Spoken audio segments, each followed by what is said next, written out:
Hello, my name is Scott Coons, and this afternoon I'll be presenting an article from the Harvard Business Review.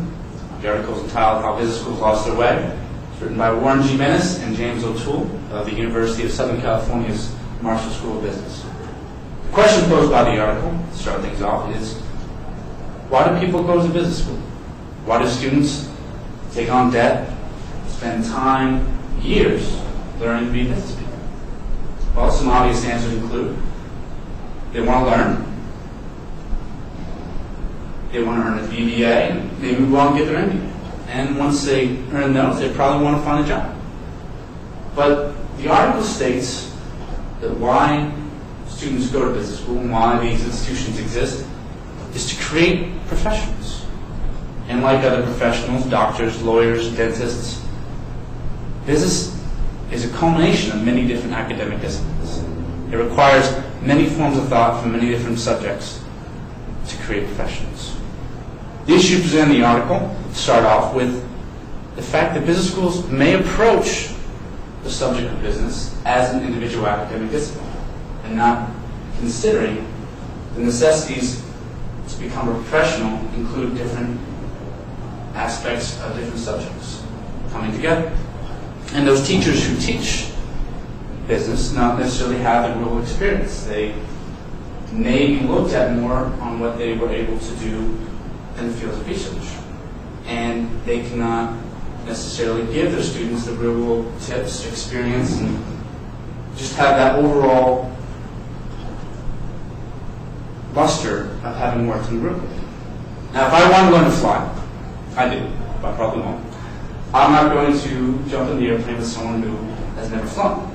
He may be an instructor because he knows the book cover to cover and he's aced all the tests, but we're 30,000 feet in the air and he's referencing page 86 on how to land, and it's just not good for anyone. Now, business schools also, when they teach, there seems to be a focus on the numbers, on quantitative data and statistics, saying that the numbers will always reach the answer is within the numbers. But in the real world, that's not necessarily what managers and CEOs and leaders have to deal with. Answers don't always come by numbers. That's only part of it. There has to be consideration for a qualitative set of data to be put into the equation with the quantitative. And business schools approach the business problems they present to their students to teach them like the scientific method.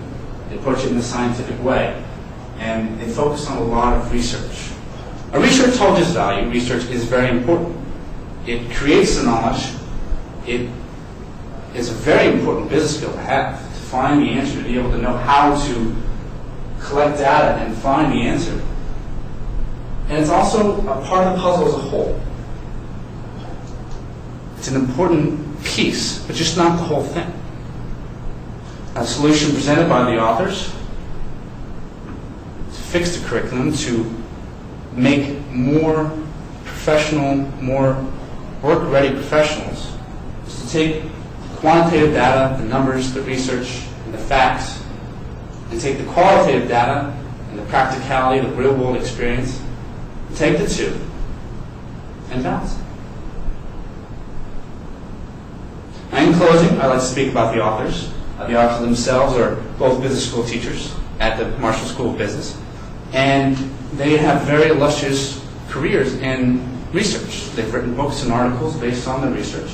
And for them to be able to look around the world that they exist in, the business world that they exist in, that does focus on research, and notice that maybe there's a possibility of a gap, that maybe the students aren't getting that full experience they need to be fully prepared.